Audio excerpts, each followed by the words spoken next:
Hello friends, the reading capsule पर आपका स्वागत है। कभी कभी लगता है ना कि जिंदगी जैसे बस चल रही है। सुबह उठो, काम पर जाओ, लोगों से मिलो, बातें करो, लेकिन अंदर ही अंदर जैसे कुछ खाली सा लगता है। एक अजीब सी थकान जिसका हमारी नींद से कोई लेना देना नहीं है। और कभी कभी हम खुद से भी बचते हैं, अपने ही सवालों से भागते हैं, जैसे मैं क्या कर रहा हूं, क्या मैं वाकई खुश हूं या बस एक रूटीन में फंसा हुआ हूं।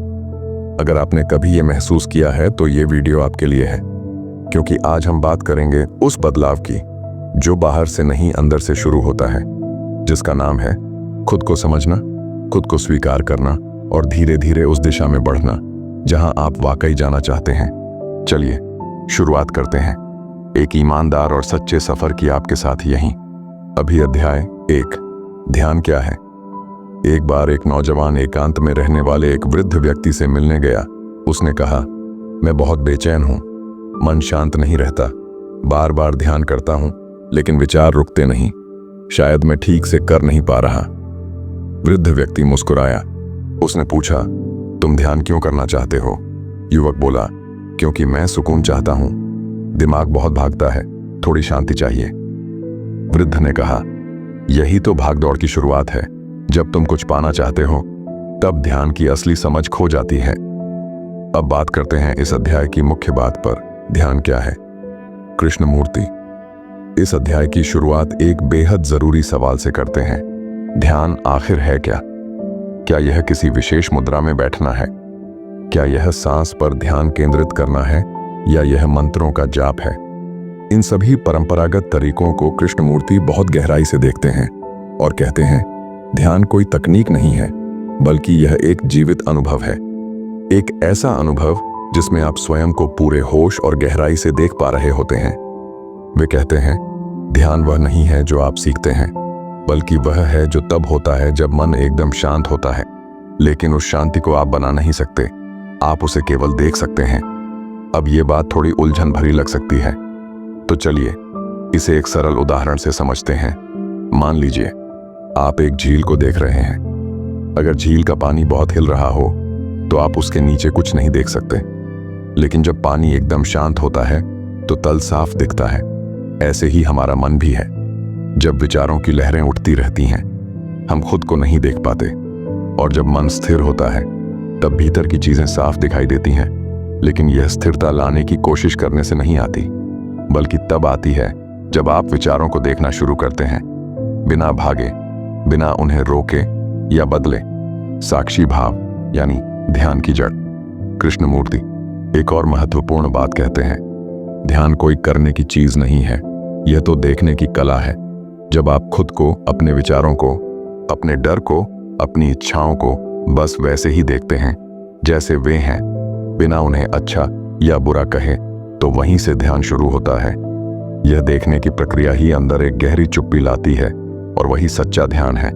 अक्सर लोग सोचते हैं, ध्यान करूंगा तो शांत हो जाऊंगा, आत्मज्ञान पा जाऊंगा या फिर तनाव कम होगा। कृष्णमूर्ति इन सबको भ्रम मानते हैं, क्योंकि जब आप किसी लक्ष्य के लिए ध्यान करते हैं तो आप भविष्य में जी रहे होते हैं, और ध्यान तो केवल वर्तमान में होता है। ध्यान कोई मंजिल नहीं है, यह तो हर क्षण को पूरी जागरूकता से जीने की कला है।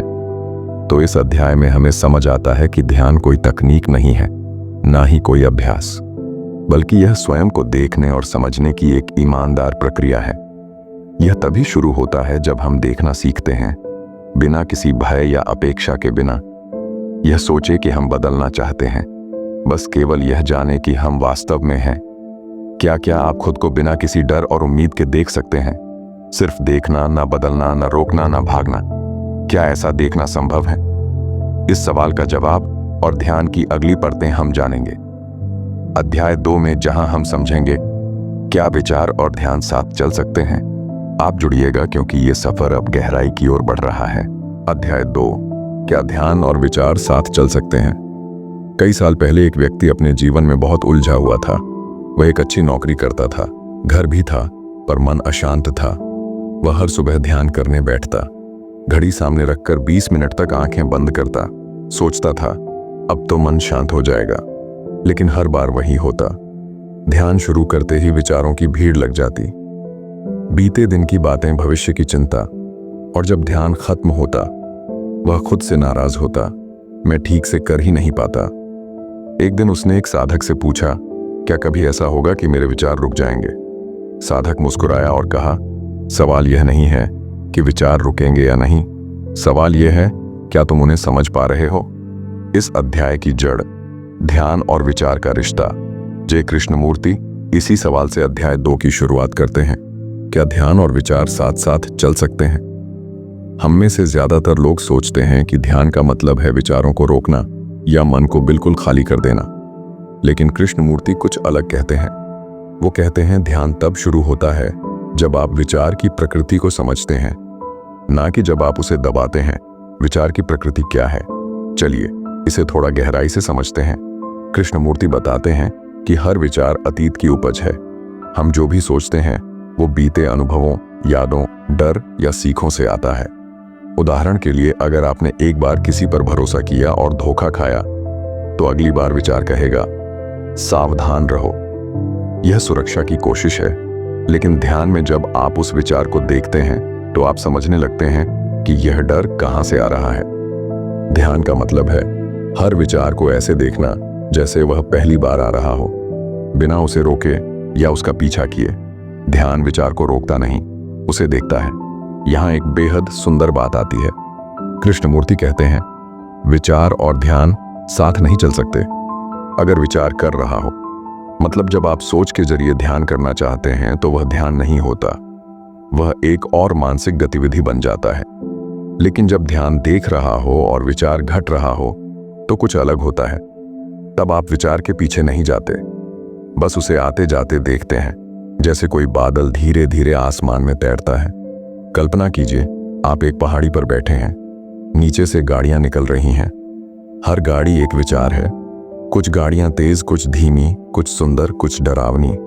अब आप 2 चीजें कर सकते हैं, या तो हर गाड़ी के पीछे भागें या फिर बस ऊपर बैठकर उन्हें गुजरते हुए देखें। ध्यान वही है, ऊपर बैठना, देखना, समझना और कुछ न करना। ध्यान कोई संघर्ष नहीं है। कृष्णमूर्ति कहते हैं, जब आप विचारों से लड़ना छोड़ देते हैं, तब ध्यान अपने आप घटता है। यह कोई संघर्ष नहीं है, बल्कि एक ऐसा मौन है जो भीतर से उगता है जब मन थक कर शांत हो जाता है, ना कि जब आप उसे चुप कराना चाहते हैं। ध्यान में करना नहीं, होना है। अक्सर हम ध्यान को एक क्रिया की तरह लेते हैं, मैं ध्यान कर रहा हूं, पर कृष्णमूर्ति कहते हैं, ध्यान कोई करना नहीं है, यह तो एक स्थिति है, एक होना। जब आप भीतर पूरी तरह जागरूक होते हैं, बिना प्रयास के, बिना किसी दिशा के, तब आप ध्यान में होते हैं। इस अध्याय में हम सीखते हैं कि विचार और ध्यान का संबंध उतना सीधा नहीं है।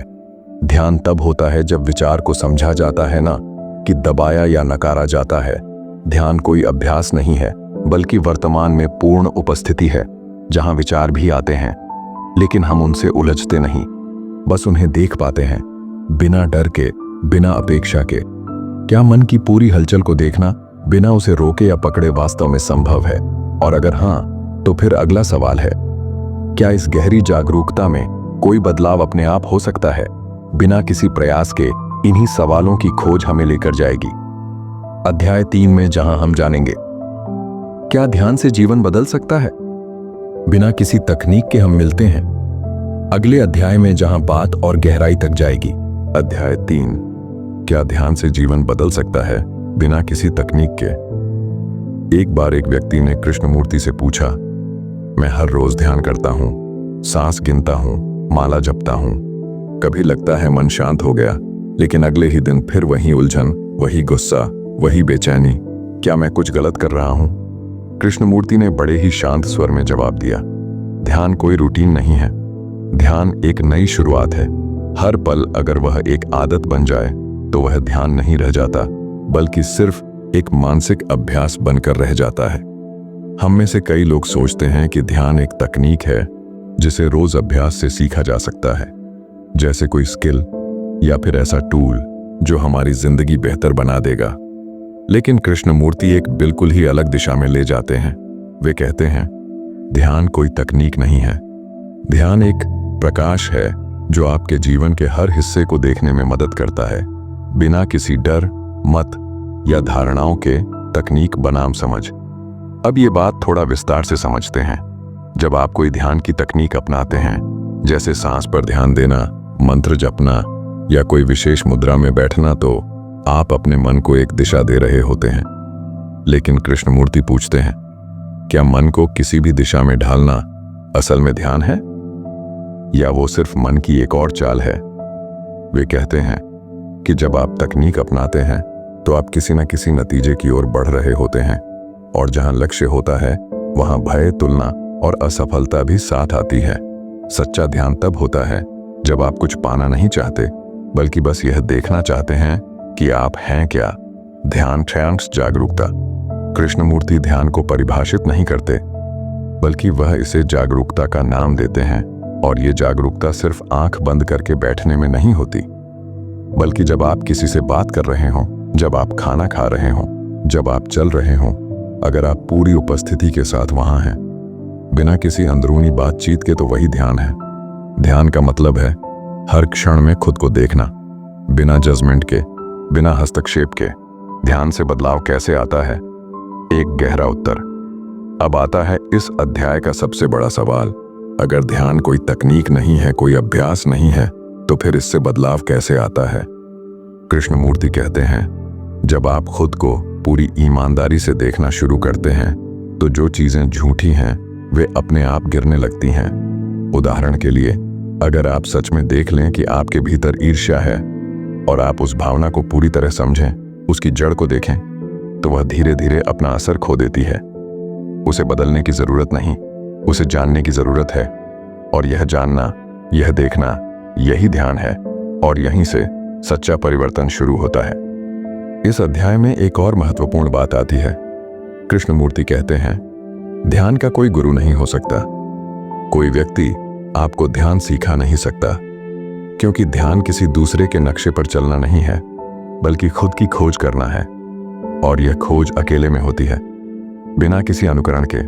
तो इस अध्याय में हमने ये समझा कि ध्यान से जीवन का बदलाव तब आता है जब हम अपने भीतर की हर हलचल को पूरी ईमानदारी और जागरूकता से देखते हैं, बिना उसे बदलने की कोशिश किए, बिना उसे अच्छा या बुरा कहे। ध्यान कोई प्रैक्टिस नहीं है, कोई राह नहीं, बल्कि एक देखना है, पूरे होश और स्पष्टता के साथ।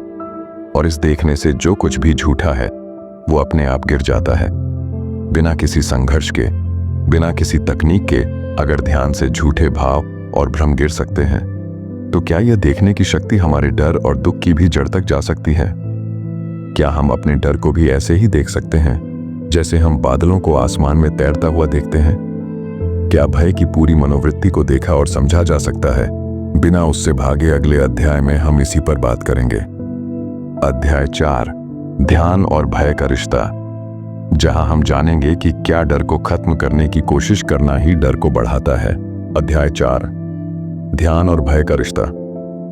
कभी आपने महसूस किया है कि डर हमेशा चुपचाप हमारे भीतर बैठा रहता है? कभी किसी रिश्ते को खोने का डर, कभी नौकरी जाने का, कभी अकेले रह जाने का, और कभी बस भविष्य का डर, जिसका हमें ठीक ठीक पता भी नहीं होता। एक व्यक्ति ने कृष्णमूर्ति से यही पूछा था। मैं रोज ध्यान करता हूं, मन कभी कभी शांत भी होता है, पर अचानक डर वापस आ जाता है, कभी एक विचार के रूप में, कभी सपने में, कभी छुपकर भीतर बैठा हुआ। क्या मैं कुछ गलत कर रहा हूं? कृष्णमूर्ति ने बड़ी ही सहजता से जवाब दिया, डर को दूर करने की कोशिश करना ही डर को बनाए रखता है, क्योंकि कोशिश में ही डर छुपा होता है। इस अध्याय की जड़, क्या ध्यान से डर खत्म हो सकता है? इस अध्याय में कृष्णमूर्ति हमें ध्यान और भय के संबंध को समझाते हैं। और सबसे पहली बात वो यही कहते हैं कि ध्यान का मतलब है हर चीज को वैसे ही देखना जैसी वह है, डर को भी बिना उसे बदलने की कोशिश किए, बिना उस पर प्रतिक्रिया दिए। लेकिन यहां सबसे बड़ी चुनौती ये होती है, डर को देखना बहुत असहज होता है। हम या तो उससे भागते हैं, या उसे तर्क से ढकने की कोशिश करते हैं, या उसे समस्या समझकर हल करना चाहते हैं। लेकिन कृष्णमूर्ति कहते हैं, जब आप डर को ठीक करने की कोशिश करते हैं तो आप उसे पहचान नहीं पाते, आप केवल उससे लड़ते रहते हैं। डर कहां से आता है? कृष्णमूर्ति पूछते हैं, क्या आप जानते हैं कि डर पैदा कैसे होता है? और फिर वो खुद ही उत्तर देते हैं, डर समय से आता है। अब इसका मतलब क्या है? कल्पना कीजिए, आपको आज कोई काम मिला जिसमें बहुत बड़ी जिम्मेदारी है। आप सोचते हैं, अगर मैं असफल हो गया तो? यह विचार भविष्य के बारे में है। यह अभी की सच्चाई नहीं, बल्कि आने वाले कल का अनुमान है। कृष्णमूर्ति कहते हैं, डर तब होता है जब आप अभी को छोड़कर फिर क्या होगा में चले जाते हैं, और जब ध्यान अभी में होता है तो वहां डर टिक ही नहीं सकता। डर को देखने का मतलब क्या है? अब सवाल है, डर को देखना कैसे संभव है? क्या मतलब है डर को देखना का? कृष्णमूर्ति बताते हैं, जब कोई डर भीतर उठता है, जैसे अकेलेपन का डर या असफलता का, तो उस भाव को पूरी तरह महसूस कीजिए, बिना उसे नाम दिए, बिना उसके बारे में कुछ सोचे। बस उसे देखें जैसे कोई चीज सामने रखी हो।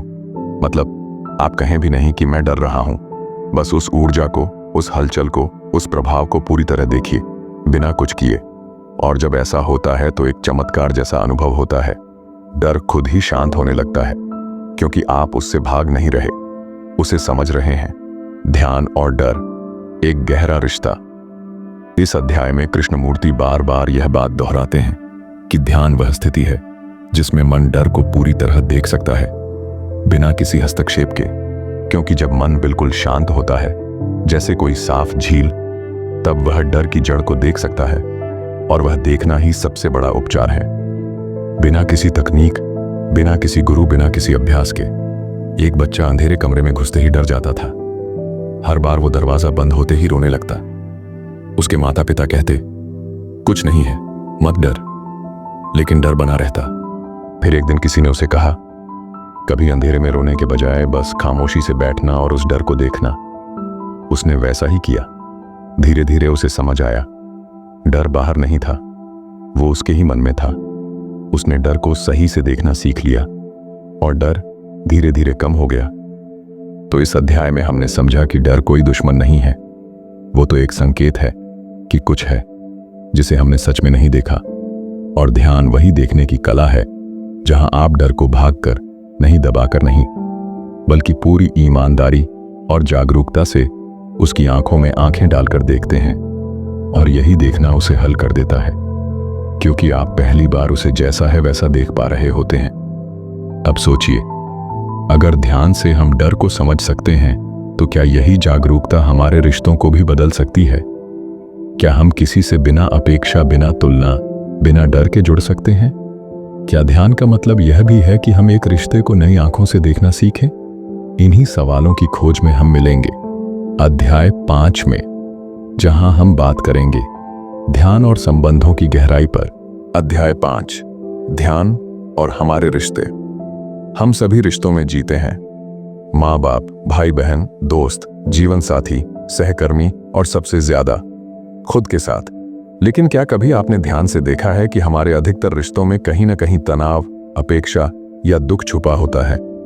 हम कहते हैं, मैं तुमसे प्यार करता हूं, लेकिन उस प्रेम में अक्सर कोई उम्मीद होती है, तुम मुझे समझो, तुम बदलो, तुम मेरे अनुसार रहो। कृष्णमूर्ति पूछते हैं, क्या ऐसा प्रेम जिसमें मांग हो सच में प्रेम है? ध्यान और रिश्ते, एक नया दृष्टिकोण। इस अध्याय में कृष्णमूर्ति एक गहरी बात उठाते हैं। जब तक मन साफ नहीं होता, रिश्ते भी उलझे रहते हैं, और मन साफ तब होता है जब उसमें पूरी जागरूकता होती है, यानी ध्यान। ध्यान का अर्थ यहां केवल आंखें बंद कर बैठना नहीं, बल्कि यह समझना है कि हम किसी के साथ कैसे संबंध बना रहे हैं। क्या हम सामने वाले को पूरी तरह से देख रहे हैं, या अपनी धारणाओं, बीते अनुभवों और इच्छाओं की आंखों से? रिश्तों में छवि का निर्माण। कृष्णमूर्ति कहते हैं, हम हर रिश्ते में एक इमेज, यानी एक छवि बना लेते हैं। ये छवि धीरे धीरे बनती है। किसी की कोई बात, कोई प्रतिक्रिया, कोई आदत। समय के साथ हम उस व्यक्ति को नहीं, बल्कि उस छवि को देखना शुरू कर देते हैं, और वो रिश्ता अब दो इंसानों के बीच नहीं, बल्कि दो छवियों के बीच हो जाता है। यही कारण है कि रिश्तों में ताजगी धीरे धीरे खत्म हो जाती है, क्योंकि अब हम सच में देख ही नहीं रहे होते। जागरूकता रिश्तों में सच्चा बदलाव कैसे लाए? अब सवाल ये उठता है, क्या हम इन छवियों से बाहर आ सकते हैं? कृष्णमूर्ति कहते हैं, हाँ, लेकिन सिर्फ तब जब हम हर पल जागरूक रहें। हर बार जब कोई प्रतिक्रिया भीतर उठे, जैसे गुस्सा, चोट, ईर्ष्या या अपेक्षा, उसे देखें बिना दबाए, बिना सही गलत ठहराए।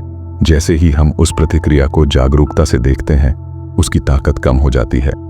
हम उसमें खोए नहीं रहते और तब जाकर हम सामने वाले को जैसा वह है वैसा देख पाते हैं।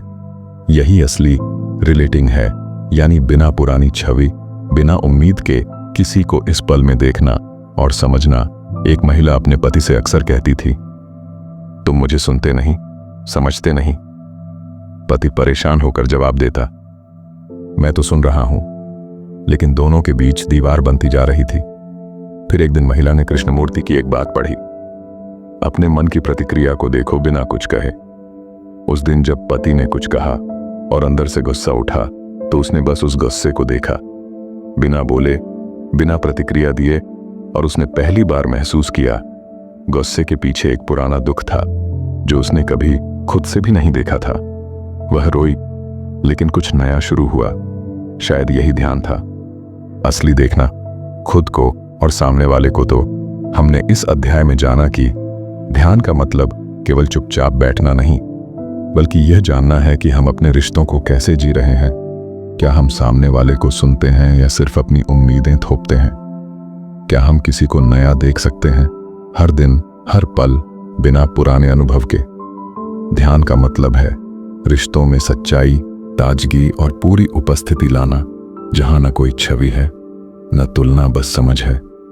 गहरी और ईमानदार अगर ध्यान हमारे रिश्तों को इतना बदल सकता है, तो क्या यह हमारे दुखों की जड़ तक भी पहुंच सकता है?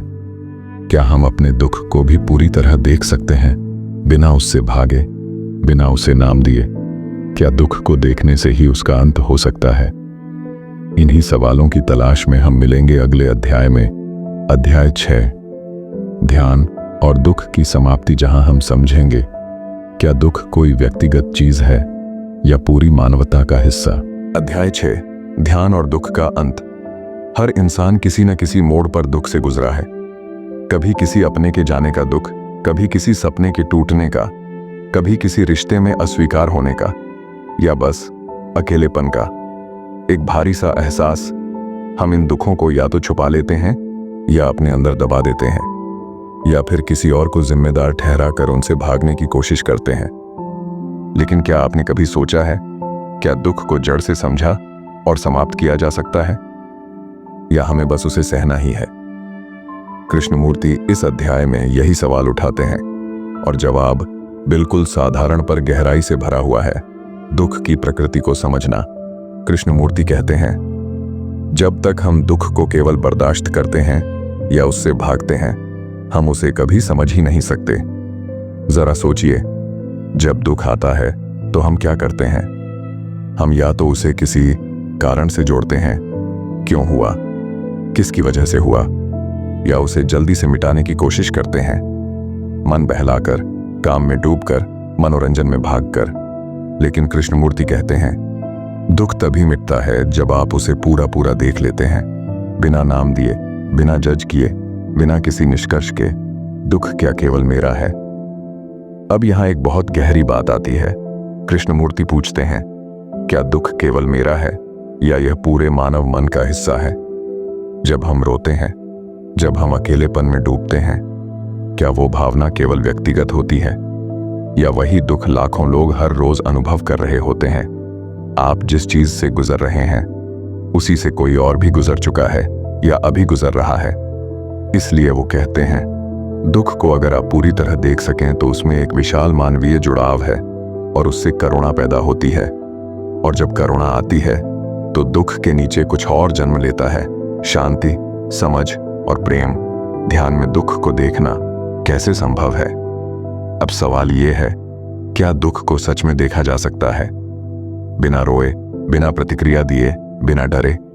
कृष्णमूर्ति का उत्तर है हाँ, लेकिन उसके लिए मन को पूरी तरह से खामोश होना पड़ता है, क्योंकि जब मन शांत होता है तभी वह दुख को छेड़े बिना देख सकता है, उसे बिना नाम, बिना कारण के, बस एक शुद्ध अनुभूति की तरह महसूस कर सकता है।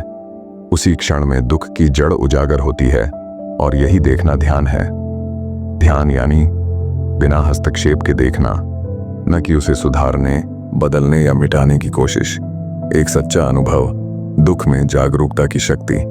एक बुजुर्ग महिला ने कृष्णमूर्ति की सभा में आकर बताया, मेरे बेटे की मृत्यु के बाद मैं बिखर गई थी। मैं हर रोज रोती, सोचती क्यों हुआ। फिर एक दिन उन्होंने कृष्णमूर्ति को सुना जहां वे कह रहे थे, दुख के साथ बैठो, उसे पहचानो नहीं, बस देखो जैसे पहली बार देख रहे हो। उस रात उन्होंने खुद से कुछ नहीं पूछा, बस दुख के साथ बैठी, रोई नहीं, भागी नहीं, और पहली बार उन्हें अपने बेटे के बिना भी शांति का एक क्षण महसूस हुआ। वो कहती हैं, दुख अब भी आता है, लेकिन अब वह मुझे जकड़ता नहीं, क्योंकि अब मैं उसे पहचानती नहीं, बस देखती हूं। इस अध्याय में हमने समझा कि दुख कोई निजी बोझ नहीं, बल्कि एक मानवीय अनुभव है जिसे हम सब कभी न कभी जीते हैं। ध्यान का मतलब है उस दुख को पूरी उपस्थिति से देखना, बिना उसकी व्याख्या किए, बिना उसके खिलाफ लड़ाई किए। और जब ऐसा होता है तो दुख एक नई दिशा में बदल जाता है, उससे करुणा और सच्चा प्रेम जन्म लेता है। जिंदगी में बहुत सारी बातें हम सुनते हैं, कुछ भूल जाते हैं, कुछ बस अच्छे लगते हैं, लेकिन कुछ बातें दिल में घर कर जाती हैं, क्योंकि वो हमें हमारे भीतर से छूती हैं। आज की इस बातचीत में शायद आपने भी एक पल को ठहर कर खुद से पूछा हो, मैं वाकई कैसा जी रहा हूं? क्या मैं सिर्फ भाग रहा हूं, या सच में अपने जीवन को समझकर जी रहा हूं? यही तो थी आज की सबसे अहम बात, कि बदलाव बाहर से नहीं आता, वो देखने से आता है। जब हम खुद को, अपनी सोच को, अपने दुखों और डर को पूरी ईमानदारी से देखने की हिम्मत करते हैं, तो वहीं से शुरुआत होती है अंदर की आजादी की, सच्चे बदलाव की। अब जाते जाते मैं आपसे बस एक छोटी सी बात कहना चाहता हूं। आज जब आप थोड़ी देर अकेले हों, तो बस 5 मिनट के लिए चुपचाप बैठिए, ना मोबाइल, ना कोई शोर, बस अपनी सोचों को आते जाते देखिए, जैसे कोई दरवाजे से हवा को गुजरते हुए देखता है। शायद वही 5 मिनट आपको खुद के सबसे करीब ले जाएं। अगर आपने आज की बातों में कुछ महसूस किया, अगर लगा कि कुछ अंदर हिला है, तो इस सफर को जारी रखिए, चाहे वो खुद से बातें करके हो या इस चैनल के जरिए, जहां हम मिलकर हर बार कुछ नया समझने की कोशिश करेंगे। तो जुड़े रहिए, सोचते रहिए